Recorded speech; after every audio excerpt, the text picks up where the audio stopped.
Imagine for a second, right, that you're sitting down at your computer, you log into your favorite social media platform, and you see an article about a political issue that, absolutely enrages you. Yeah, we've all been there. Exactly. So you immediately share it with this like fiery caption. Or maybe, I don't know, you spend a Saturday marching downtown with a cleverly painted cardboard sign. Right. Or maybe you just walk into a voting booth, pull a lever for a national candidate, and walk out feeling like you've really done your civic duty. Feeling like you actually changed something. Yeah. Now, what if I told you that in every single one of those scenarios, you weren't actually participating in a democracy? What if instead you were just playing a massively multiplayer online role-playing game? It is, it's a profoundly unsettling thought for anyone who actually cares about the world. Oh, absolutely. I mean, we build our identities around this belief that our actions in the civic sphere are the gears actually turning the machine of society. So to be told that you're basically just mashing buttons on an unplugged controller while the screen plays a pre-recorded video, I mean, that's a total paradigm shift. And that is exactly what we are exploring in today's custom-tailored deep dive. We are looking at this brilliant and honestly somewhat terrifying essay by Elias Kunis called Simulated Metamorphosis, Why Politics is World of Warcraft. Such a great title. It really is. And our mission today is to explore Kunis's core argument, which is that most large-scale political action provides the feeling of transformative agency, but is actually the exact mechanism by which civilization stays completely static. Yeah, the premise sounds almost paradoxical at first glance, right? The feeling of changing things is the very mechanism by which things stay the same. Right. But the way the essay breaks down the hidden architecture of our civic behavior is just incredibly compelling. It asks us to look past what we think we are doing and examine the actual physics of our political engagement. Okay, let's unpack this, because we really need to start with the central analogy that gives the essay its title. Like, how does Kunis connect our very real, very serious political system to a literal video game?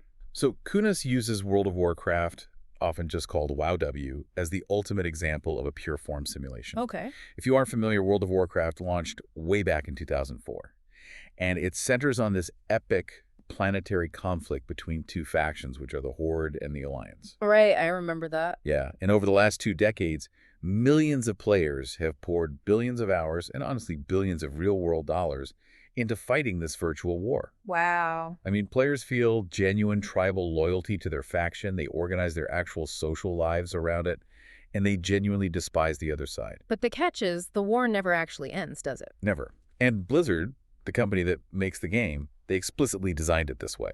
Both factions are completely necessary for the game's ecosystem to exist.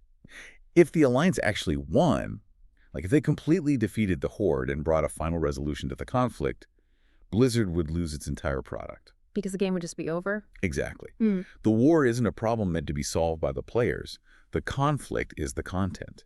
The entire architecture of the game exists to generate the feeling of a high-stakes struggle while basically guaranteeing that neither side can ever permanently alter the world. God, when you map that directly onto our modern political system, it is chilling. Oh, yeah. Just think about left versus right. The Yeah. issues never seem to resolve. We just fight the exact same cultural and political battles year after year, decade after decade. And the reason they never resolve is that the media conglomerates, the political parties, the fundraising platforms, they all profit from the perpetual conflict. Yes. It's like being on a treadmill that's hooked up to a VR headset, and it's showing you a finish line you never actually reach. You're sweating, you're exhausted, your heart rate is up, but you haven't moved an inch. That treadmill analogy captures the physical reality perfectly. You are expending real energy, but the system is just absorbing it. It's not translating it into forward motion. Right. But Kunis highlights one critical difference between the video game and our political system. World of Warcraft players know they are playing a game. Oh, that's true. Right. When they log off to go to bed, they know they haven't actually conquered the fantasy world of Azeroth. Voters and citizens, on the other hand, maintain the fiction that they are actually governing. They don't know they're on a treadmill. I'm stuck on that thought, though. Like, if we are on a treadmill to nowhere, why don't we just step off? Right. There has to be some psychological hook keeping us running. If this is just a simulation designed to harvest our energy, why do we all willingly keep playing it? To understand that, we have to look at the psychological vulnerabilities that make this simulation so irresistible to human beings. Kunis brings in a behavioral economics concept called hyperbolic discounting. It's basically a neurological bug we all have where we severely overvalue immediate rewards and severely undervalue delayed ones. Oh, like the classic marshmallow test. Do you want one marshmallow right now or two marshmallows in 15 minutes? Exactly. This is essentially the marshmallow test playing out at a civilizational scale. Wow. What's fascinating here is how perfectly the political simulation exploits this neurological bug. When you participate in simulated politics, say, uh, posting an outrage article on social media, or spending an afternoon at a permitted Saturday protest, you get an immediate, intoxicating reward. You feel like you did something. Right. You get social proof of your virtue, you get tribal belonging in the comment section, you get the biochemical rush of feeling like you struck a blow for justice. And there's no downside. Exactly. There is absolutely zero delayed cost because nothing in the real world actually had to change. So our best intentions are basically being weaponized to keep the system exactly as it is.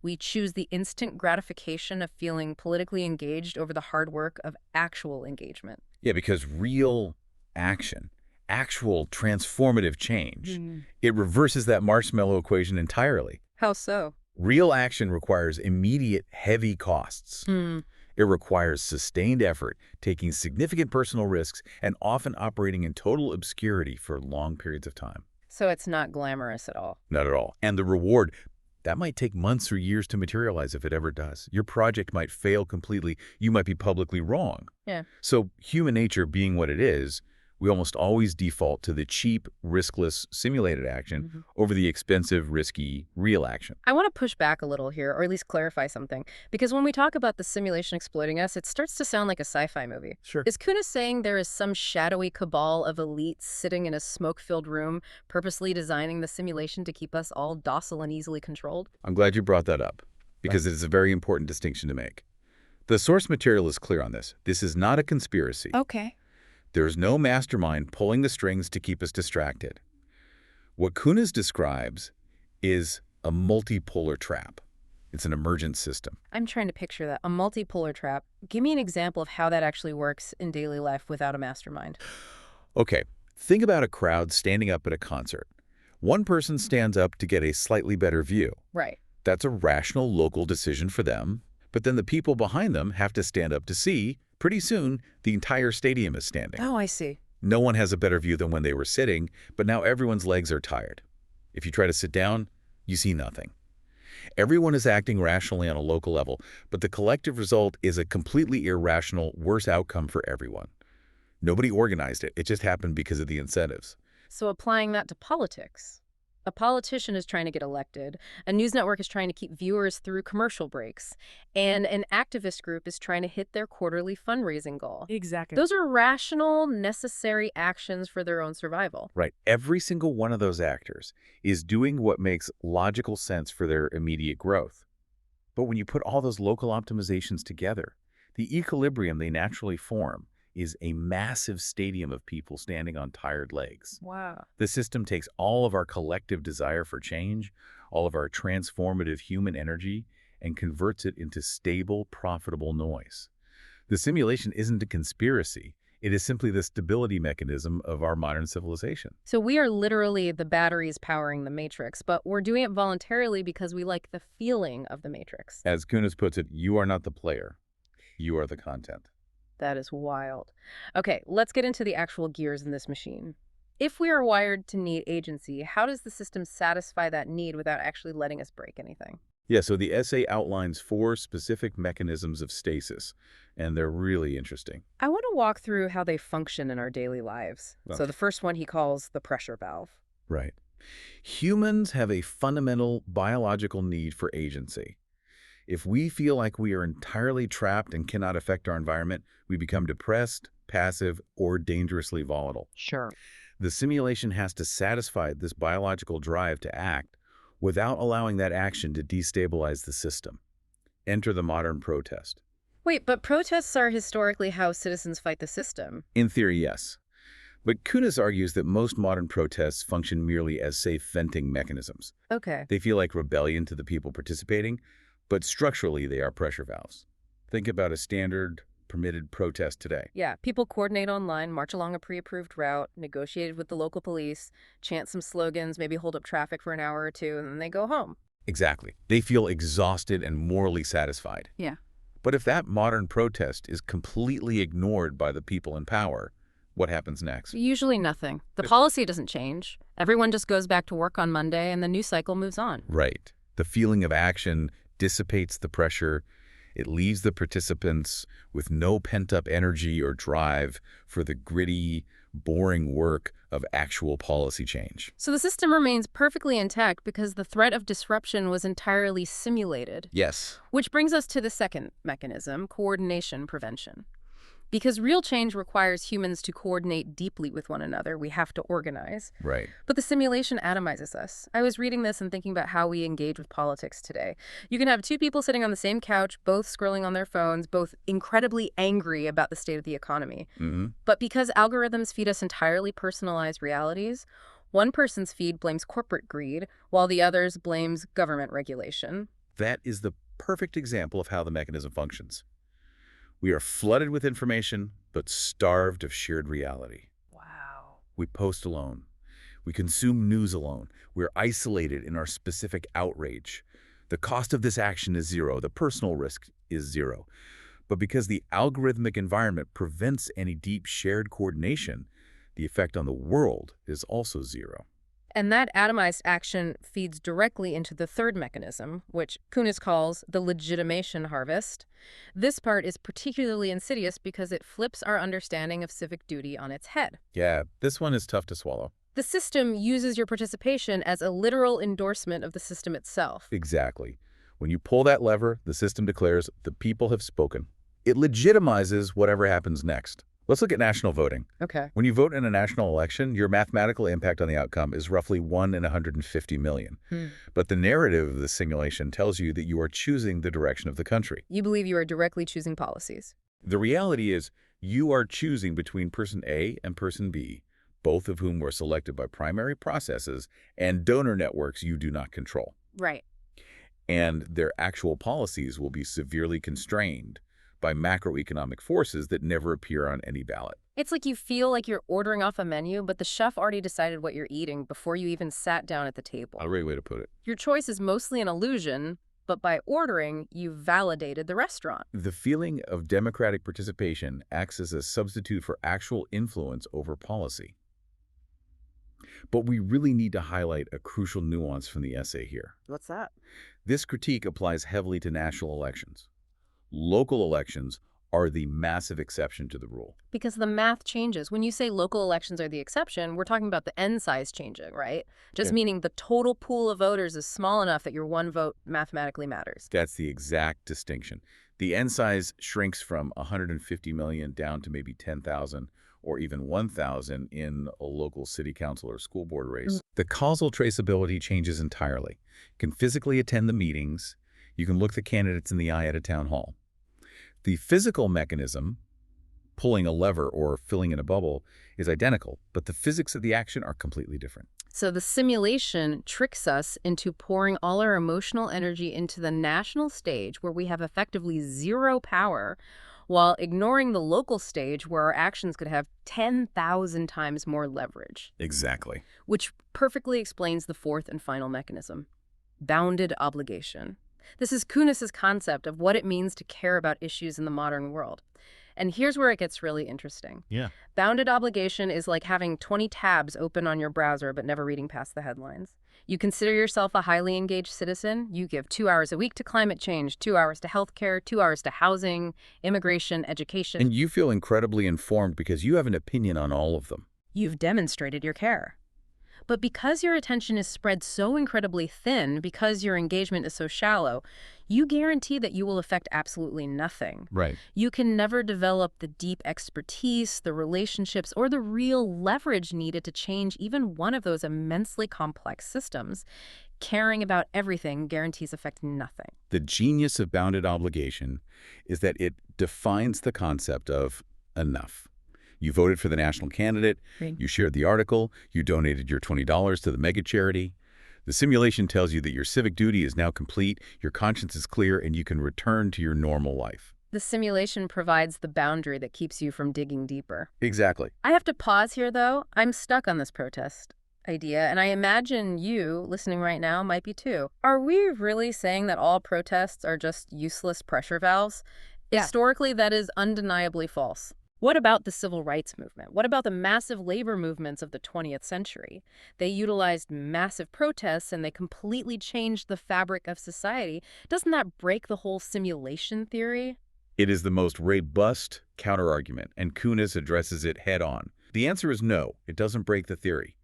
It actually clarifies the vital difference between symbolic action and actual leverage. Okay, explain that. The argument is not that the civil rights movement or the labor movement didn't use protests. They absolutely did. But they didn't just use simulation. They used those marches and speeches as advertising for their real mechanisms of change. Advertising. So the protest isn't the product itself. Exactly.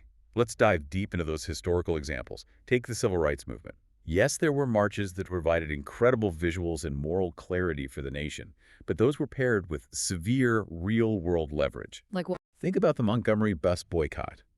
It wasn't just a symbolic gesture of walking instead of riding.